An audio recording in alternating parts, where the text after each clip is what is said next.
राधे राधे दोस्तों, स्वागत है आपका हमारे YouTube चैनल में। आज की इस वीडियो में हम श्रीमद् भागवत गीता अध्याय 18 का पाठ करेंगे। गीता जयंती के दिन आप भागवत गीता का 18वां अध्याय का पाठ जरूर करें। तो आइए पाठ शुरू करते हैं। भागवत गीता का अंतिम अध्याय सबसे बड़ा है और इसमें कई विषयों को सम्मिलित किया गया है। अर्जुन संस्कृत में प्राय प्रयुक्त होने वाले दो शब्दों संन्यास और त्याग के संबंध में प्रश्न पूछने के साथ संन्यास के विषय पर चर्चा प्रारंभ करता है। दोनों शब्द एक ही मूल धातु के हैं जिसका अर्थ परित्याग करना है। सन्यासी वह है जो गृहस्थ जीवन में भाग नहीं लेता और समाज को त्याग कर साधना का अभ्यास करता है। त्यागी वह है जो कर्म में संलग्न रहता है लेकिन कर्म फल का भोग करने की इच्छा का त्याग करता है। यही गीता की वाणी का मुख्य अभिप्राय है। श्री कृष्ण दूसरे प्रकार के त्याग की संतुति करते हैं। वे परामर्श देते हैं कि यज्ञ, दान, तपस्या और कर्तव्य पालन संबंधी कार्यों का कभी त्याग नहीं करना चाहिए, क्योंकि ये ज्ञानी को भी शुद्ध करते हैं। इनका संपादन केवल कर्तव्य पालन की दृष्टि से करना चाहिए, क्योंकि इन कार्यों को कर्म फल की आसक्ति के बिना संपन्न करना आवश्यक होता है। तत्पश्चात श्री कृष्ण 3 कारकों के विस्तृत गहन विश्लेषण की ओर जाते हैं, जो कर्म के 3 संघटक और कर्म फल में योगदान करने वाले 5 कारकों को प्रेरित करते हैं। वे इनमें से प्रत्येक के 3 गुणों के अंतर्गत विवेचना करते हैं। वे कहते हैं कि जो अल्पज्ञानी है वे स्वयं को अपने कार्यों का कारण मानते हैं, लेकिन विशुद्ध बुद्धि युक्त प्रबुद्ध आत्माएं ना तो स्वयं को अपने कार्यों का कर्ता और न ही भोक्ता मानती है। अपने कर्मों के फलों से सदैव विरक्त रहने के कारण वे कार्मिक प्रतिक्रियाओं के बंधन में नहीं पड़ते। आगे इस अध्याय में यह अवगत कराया गया है कि लोगों के उद्देश्यों और कर्मों में भिन्नता क्यों पाई जाती है। तत्पश्चात इसमें प्रकृति के 3 गुणों के अनुसार ज्ञान, कर्म और कर्ता की श्रेणियों का वर्णन किया गया है। फिर आगे यह अध्याय बुद्धि, दृढ़ संकल्प और सुख के संबंध में समान विश्लेषण प्रस्तुत करता है। इसके बाद यह अध्याय उन लोगों का चित्रण करता है जिन्होंने आध्यात्मिक जीवन में पूर्णता की अवस्था प्राप्त कर ली है और ब्रह्म की अनुभूति में लीन हो गए हैं। आगे इस अध्याय में यह कहा गया है कि ऐसे पूर्ण योगी भी भक्ति में तल्लीनता द्वारा अपनी पूर्णता का अनुभव करते हैं। इसलिए भगवान के दिव्य व्यक्तित्व के रहस्य को केवल मधुर व्यक्ति द्वारा जाना जा सकता है। इसके बाद श्री कृष्ण अर्जुन को स्मरण कराते हैं कि भगवान सभी जीवों के हृदय में स्थित है और उनके कर्मों के अनुसार वे उनकी गति को निर्देशित करते हैं। यदि हम उनका स्मरण करते हैं और अपने सभी कर्म उन्हें समर्पित करते हैं तथा उनका आश्रय लेकर उन्हें अपना लक्ष्य बनाते हैं, तब उनकी कृपा से हम सभी प्रकार की कठिनाइयों को पार कर लेंगे। यदि हम अपने अभिमान से प्रेरित होकर अपनी इच्छानुसार कर्म करते हैं, तब हम सफलता प्राप्त नहीं कर पाएंगे। अंत में श्री कृष्ण यह प्रकट करते हैं कि सभी प्रकार की धार्मिकता का त्याग करना और केवल भगवान की भक्ति के साथ साथ उनके समक्ष शरणागत होना ही अति गुह्यतम ज्ञान है। तथापि यह ज्ञान उन्हें नहीं प्रदान करना चाहिए जो आडंबरहीन और भक्त नहीं है, क्योंकि वे इनकी अनुचित व्याख्या करेंगे और इसका दुरुपयोग कर अनुत्तरदायिता से कर्मों का त्याग करेंगे। यदि हम यह गुण ज्ञान पात्र जीवात्मा को प्रदान करते हैं, तब यह अति प्रेमायुक्त बन जाता है और भगवान को अति प्रसन्न करता है। इसके बाद अर्जुन भगवान को सूचित करता है कि उसका मोह नष्ट हो गया है और वह उनकी आज्ञाओं का पालन करने के लिए तत्पर है। अंत में जो व्यक्ति नेत्रहीन राजा धृतराष्ट्र को युद्ध भूमि पर भगवान श्री कृष्ण और अर्जुन के बीच हो रहे संवादों को सुना रहा था।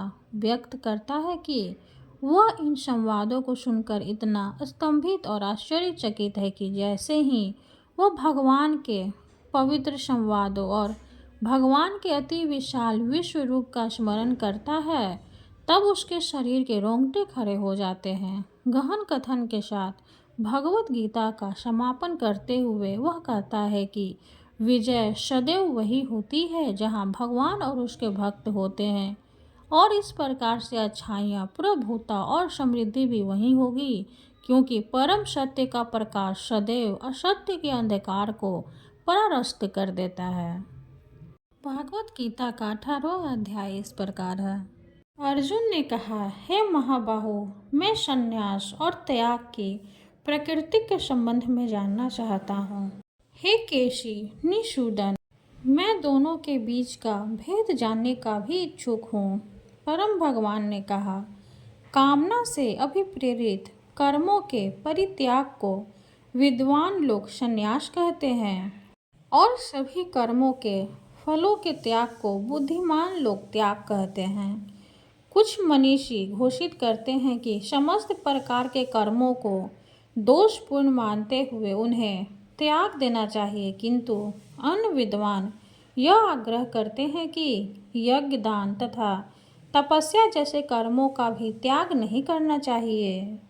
हे भरत श्रेष्ठ, अब त्याग के विषय में मेरा अंतिम निर्णय सुनो।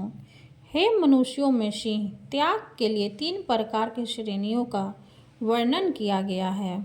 यज्ञ, दान तथा तपस्या पर आधारित कर्मों का कभी परित्याग नहीं करना चाहिए। इन्हें निश्चित रूप से संपन्न करना चाहिए। यज्ञ, दान तथा तपस्या वास्तव में महात्माओं को विशुद्ध करते हैं। यह सब कार्य आसक्ति और फल की कामना से रहित होकर संपन्न करने चाहिए। हे अर्जुन, यह मेरा स्पष्ट और अंतिम निर्णय है। नियत कर्तव्यों को कभी त्यागना नहीं चाहिए। मोहवश होकर निश्चित कार्यों के त्याग को तमोगुणी कहा जाता है। नियत कर्तव्यों को कष्टप्रद और शरीर को व्यथा देने का कारण समझकर किया गया त्याग रजोगुणी कहलाता है। ऐसा त्याग कभी लाभदायक और उन्नत करने वाला नहीं होता। जब कोई कर्मों का निष्पादन कर्तव्य समझकर और फल की आसक्ति से रहित होकर करता है, तब उसका त्याग सत्वगुणी कहलाता है। वे जो ना तो अप्रिय कर्म को टालते हैं और न ही कर्म को प्रिय जानकर उसमें लिप्त होते हैं, ऐसे मनुष्य वास्तव में त्यागी होते हैं। वे सात्विक गुणों से संपन्न होते हैं और कर्म की प्रकृति के संबंध में उनमें कोई संशय नहीं होता। देहधारी जीवों के लिए पूर्ण रूप से कर्मों का परित्याग करना असंभव है, लेकिन जो कर्म फलों का परित्याग करते हैं वे वास्तव में त्यागी कहलाते हैं।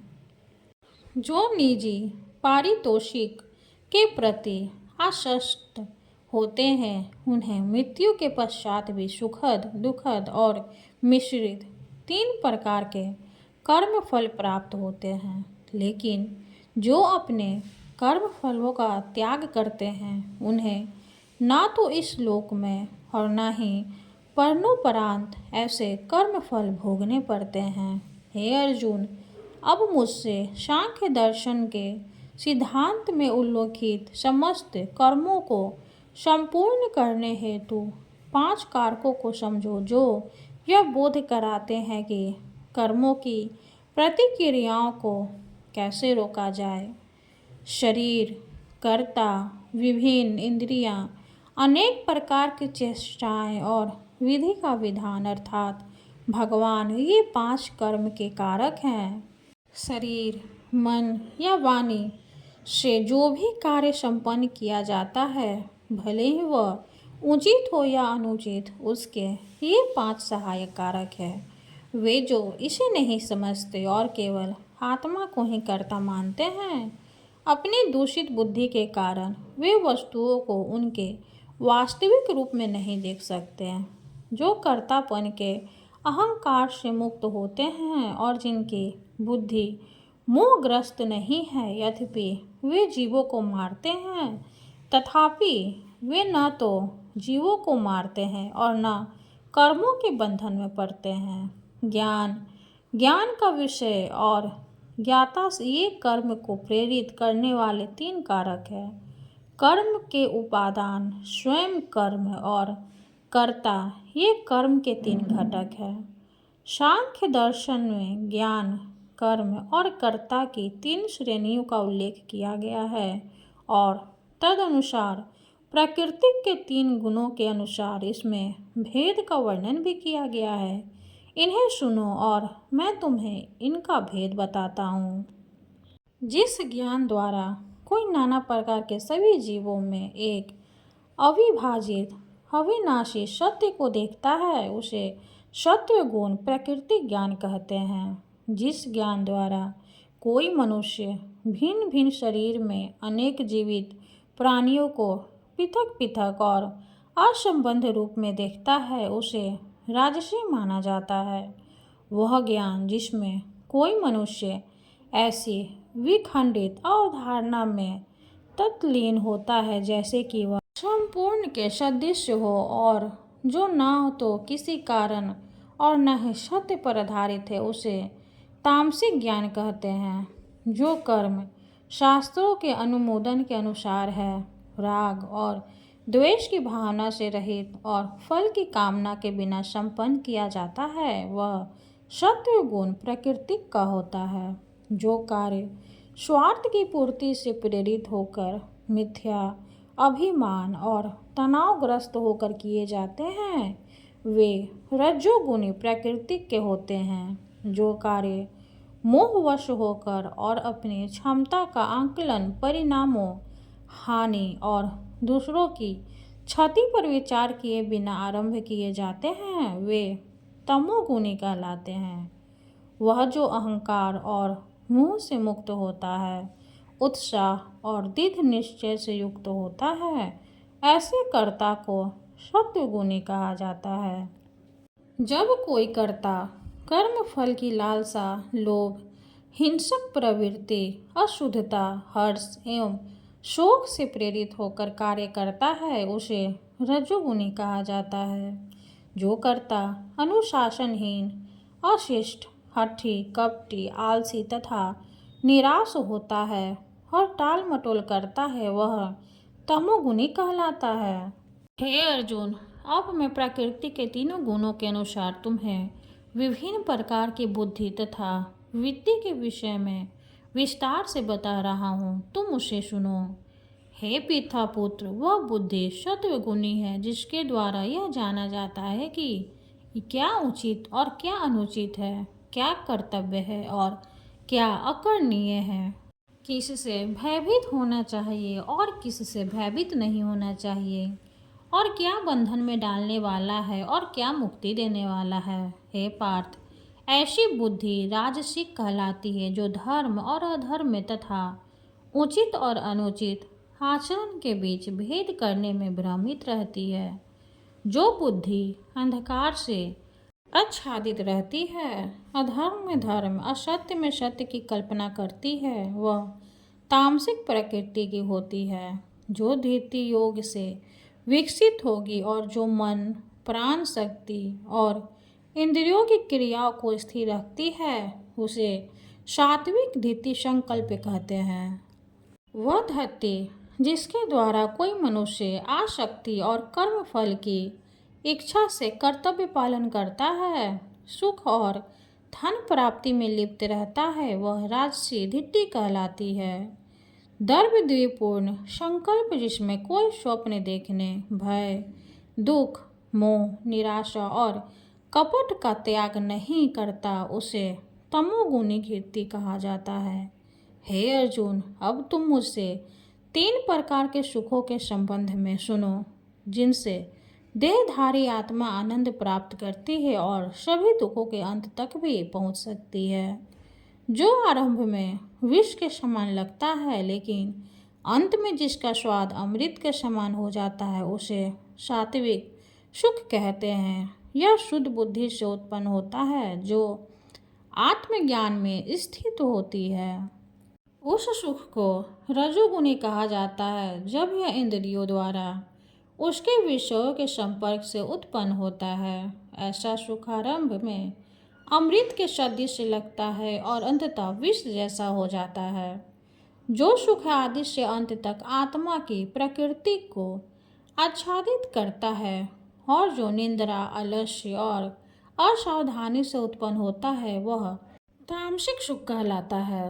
इस भौतिक क्षेत्र में पृथ्वी और स्वर्ग के उच्च लोकों में रहने वाला कोई भी जीव प्रकृति के इन 3 गुणों के प्रभाव से मुक्त नहीं होता। हे शत्रुहंता, ब्राह्मणों, क्षत्रियों, वैश्यों और शूद्रों के कर्तव्यों को इनके गुणों के अनुसार तथा प्रकृति के 3 गुणों के अनुरूप वितरित किया गया है, न कि इनके जन्म के अनुसार। शांति, संयम, तपस्या, शुद्धता, धैर्य, सत्यनिष्ठा, ज्ञान, विवेक तथा परलोक में विश्वास, ये सब ब्राह्मणों के कार्य के स्वाभाविक गुण हैं। शूरवीरता, शक्ति, धैर्य, रण कौशल, युद्ध से पलायन न करने का संकल्प, दान देने में उदारता, नेतृत्व क्षमता, ये सब क्षत्रियों के कार्य से स्वाभाविक गुण हैं। कृषि, गोपालन और दुग्ध उत्पादन तथा व्यवहार वैश्य गुणों से संपन्न लोगों के स्वाभाविक कार्य है। शुद्धता के गुण से युक्त लोगों के श्रम और सेवा स्वाभाविक कर्म है। अपने जन्मजात गुणों से उत्पन्न अपने कर्तव्यों का पालन करने से मनुष्य पूर्णता प्राप्त कर सकता है। अब मुझसे सुनो कि कोई निर्धारित कर्तव्यों का पालन करते हुए कैसे पूर्णता प्राप्त करता है। अपनी स्वाभाविक वृत्ति का निर्वहन करते हुए उस शिज्जक भावना की उपासना करो जिससे सभी जीव अस्तित्व में आते हैं और जिसके द्वारा सारा ब्रह्मांड प्रकट होता है। इस प्रकार से अपने कर्मों को संपन्न करते हुए मनुष्य सरलता से पूर्णता प्राप्त कर सकता है। अपने धर्म का पालन त्रुटिपूर्ण ढंग से करना अन्य के कर्मों को उपयुक्त ढंग से करने की अपेक्षा अधिक श्रेष्ठ है। अपने स्वाभाविक कर्तव्यों का पालन करने से मनुष्य पाप अर्जित नहीं करता। किसी को भी अपनी प्रकृति से उत्पन्न कर्तव्यों का परित्याग नहीं करना चाहिए, चाहे कोई उनमें दोष भी क्यों न दिखाई देता हो। हे कुंती पुत्र, वास्तव में सभी प्रकार के उद्योग कुछ न कुछ बुराई से आवृत रहते हैं, जैसे आग धुएं से ढकी रहती है। वे जिनकी बुद्धि सदैव प्रत्येक स्थान पर अनासक्त रहती है, जिन्होंने अपने मन को वश में कर लिया है, जो वैराग्य के अभ्यास द्वारा कामनाओं से मुक्त हो जाते हैं, वे कर्म से मुक्ति की पूर्ण सिद्धि प्राप्त करते हैं। हे अर्जुन, अब मुझसे संक्षेप में सुनो। मैं तुम्हें समझाऊंगा कि जो सिद्धि प्राप्त कर चुका है वह भी दृढ़ता से दिव्य ज्ञान में स्थिर होकर कैसे ब्रह्म को भी पा सकता है। कोई भी मनुष्य ब्रह्म को पाने की पात्रता प्राप्त कर सकता है जब वह विशुद्ध बुद्धि और दृढ़ता से इंद्रियों को संयम रखता है, शब्द और अनिंद्रिय विषयों का परित्याग करता है, राग और द्वेष को अपने से अलग कर लेता है। ऐसा व्यक्ति जो एकांतवास करता है, अल्प भोजन करता है, शरीर, मन और वाणी पर नियंत्रण रखता है, सदैव ध्यान में लीन रहता है, वैराग्य का अभ्यास करता है, अहंकार, अहिंसा, अभिमान, कामनाओं, संपत्ति के स्वामित्व और स्वार्थ से मुक्त रहता है और जो शांति में स्थित है, वह ब्रह्म के साथ एक रस होने का अधिकारी है। परम ब्रह्म की अनुभूति में स्थित मनुष्य मानसिक शांति प्राप्त करता है। वह ना तो शोक करता है और ना ही कोई कामना करता है। क्योंकि वह सभी के प्रति समभाव रखता है। ऐसा परम योगी मेरी भक्ति को प्राप्त करता है। मेरी प्रेममय भक्ति से कोई मुझे सत्य के रूप में जान पाता है, तब यथावत सत्य के रूप में मुझे जानकर मेरा भक्त मेरे पूर्ण चेतन स्वरूप को प्राप्त करता है। यदि मेरे भक्त सभी प्रकार के कार्यों को करते हुए मेरी पूर्ण शरण ग्रहण करते हैं, तब वे मेरी कृपा से मेरा नित्य और अविनाशी धाम प्राप्त करते हैं। अपने सभी कर्म मुझे समर्पित करो और मुझे ही अपना लक्ष्य मानो। बुद्धि योग का आश्रय लेकर अपनी चेतना को सदैव मुझ में लीन रखो। यदि तुम सदैव मेरा स्मरण करते हो, तब मेरी कृपा से तुम सभी कठिनाइयों और बाधाओं को पार कर पाओगे। यदि तुम अभिमान के कारण मेरे उपदेश को नहीं सुनोगे, तब तुम्हारा विनाश हो जाएगा। यदि तुम अहंकार से प्रेरित होकर सोचते हो कि मैं युद्ध नहीं लड़ूंगा, तुम्हारा निर्णय निर्थक हो जाएगा। तुम्हारा स्वाभाविक क्षत्रिय धर्म तुम्हें युद्ध लड़ने के लिए विवश करेगा। हे अर्जुन, मोहवश जिस कर्म को तुम नहीं करना चाहते, उसे तुम अपनी प्राकृतिक शक्ति से उत्पन्न प्रवृत्ति से बाध्य होकर करोगे। हे अर्जुन, परमात्मा सभी जीवों के हृदय में निवास करता है। उनके कर्मों के अनुसार वो भटकती आत्माओं को निर्देशित करता है, जो भौतिक शक्ति में निर्मित यंत्र पर सवार होती है। हे भारत, अपने पूर्ण अस्तित्व के साथ पूर्ण रूप से केवल उसकी शरण ग्रहण करो। उसकी कृपा से तुम पूर्ण शांति और उसके नित्य धाम को प्राप्त करोगे। इस प्रकार से मैंने तुम्हें यह ज्ञान समझाया जो सभी गुण से गुणतर है। इस पर गहनता के साथ विचार करो और फिर तुम जो चाहो वैसा करो। पुनः मेरा परम उपदेश सुनो, जो सबसे श्रेष्ठ गुण ज्ञान है। मैं इसे तुम्हारे लाभ के लिए प्रकट कर रहा हूँ, क्योंकि तुम मेरे प्रिय मित्र हो। सदा मेरा चिंतन करो, मेरे भक्त बनो, मेरी आराधना करो, मुझे प्रणाम करो। ऐसा करके तुम निश्चित रूप से मेरे पास आओगे। मैं तुम्हें ऐसा वचन देता हूँ, क्योंकि तुम मेरे अतिशय मित्र हो। सभी प्रकार के धर्मों का परित्याग करो और केवल मेरी शरण ग्रहण करो। मैं तुम्हें समस्त पाप कर्मों की प्रतिक्रियाओं से मुक्त कर दूंगा। डरो मत। यह उपदेश उन्हें कभी नहीं सुनना चाहिए जो न तो सन्यासी है और न ही उन्हें जो भक्त नहीं है। इसे उन्हें भी नहीं सुनाना चाहिए जो आध्यात्मिक विषयों को सुनने के इच्छुक नहीं है, और विशेष रूप से उन्हें भी नहीं सुनाना चाहिए जो मेरे प्रति द्वेष रखते हैं।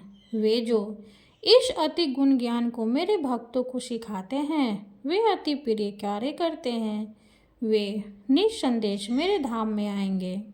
उनकी अपेक्षा कोई भी मनुष्य उनसे अधिक मेरी प्रेम पूर्वक सेवा नहीं करता, और इस पृथ्वी पर मुझे उनसे प्रिय न तो कोई है और न ही होगा। और मैं यह घोषणा करता हूँ कि जो हमारे पवित्र संवाद का अध्ययन करते हैं, वे ज्ञान के समर्पण द्वारा अपनी बुद्धि के साथ मेरी पूजा करेंगे। ऐसा मेरा मत है। वे जो श्रद्धा युक्त तथा द्वेष रहित होकर केवल इस ज्ञान को सुनते हैं, वे पापों से मुक्त हो जाते हैं और मेरे पवित्र लोकों को पाते हैं, जहाँ पुण्य आत्माएं निवास करती है। हे पार्थ, क्या तुमने एकाग्रचित होकर मुझे सुना? हे धनंजय, क्या तुम्हारा अज्ञान और मोह नष्ट हुआ? अर्जुन ने कहा, हे अच्युत, आपकी कृपा से मेरा मोह नष्ट हो गया है। अब मैं ज्ञान में स्थित हूँ, मैं संशय से मुक्त हूँ और मैं आपकी आज्ञाओं के अनुसार कर्म करूँगा। इस प्रकार से मैंने वासुदेव पुत्र श्री कृष्ण और उदारचित पिता पुत्र अर्जुन के बीच अद्भुत संवाद सुना। यह इतना रोमांचकारी संदेश है कि इससे मेरे शरीर के रोंगटे खड़े हो गए हैं। वेद व्यास की कृपा से मैंने इस परम गुण योग को साक्षात योगेश्वर श्री कृष्ण से सुना। हे राजन, जब जब मैं परमेश्वर श्री कृष्ण और अर्जुन के बीच हुए इस चकित कर देने वाले अद्भुत संवाद का स्मरण करता हूँ, तब तब मैं पुनः पुनः हर्षित होता हूँ। भगवान श्री कृष्ण के अति विस्मयकारी विश्व रूप का स्मरण कर मैं अतिचकित और बार बार हर्ष से रोमांचित हो रहा हूँ। जहाँ योग के स्वामी श्री कृष्ण और श्रेष्ठ धनुधर अर्जुन है, वहाँ निश्चित रूप से अनंत ऐश्वर्य, विजय, समृद्धि और नीति होती है, ऐसा मेरा निश्चित मत है। कथा समाप्त हुई। हरे कृष्णा। अब हम श्री कृष्ण जी की आरती करेंगे।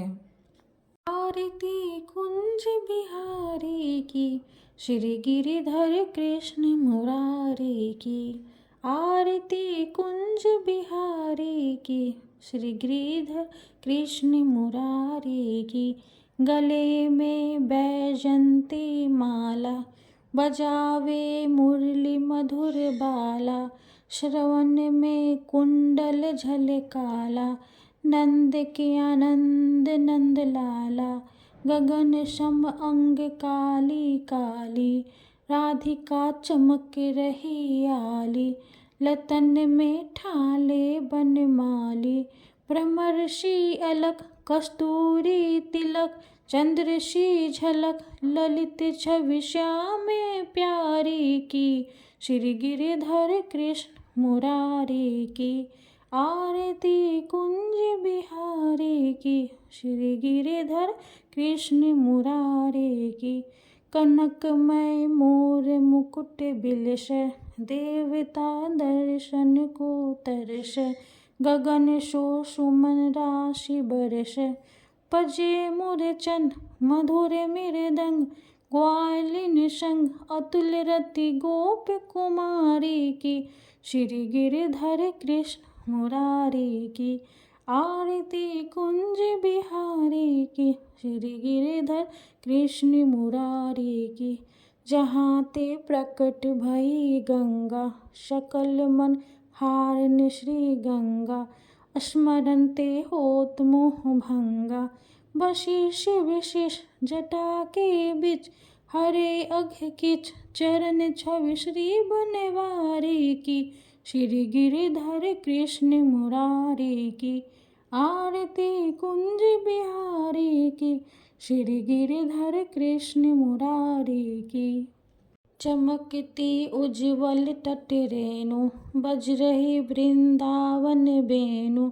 चहु दिश गोपी ग्वाल धेनु, हसत मृदु मद चांदनी चंद। कटत भव फंद टेर सुन दीन दुखारी की, श्री गिरिधर कृष्ण मुरारी की। आरती कुंज बिहारी की, श्री गिरिधर कृष्ण मुरारी की।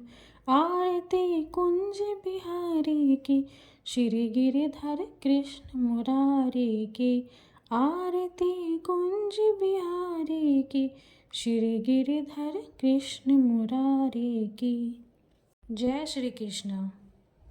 वीडियो अगर अच्छी लगे तो लाइक कर दे, चैनल को सब्सक्राइब कर दे। धन्यवाद।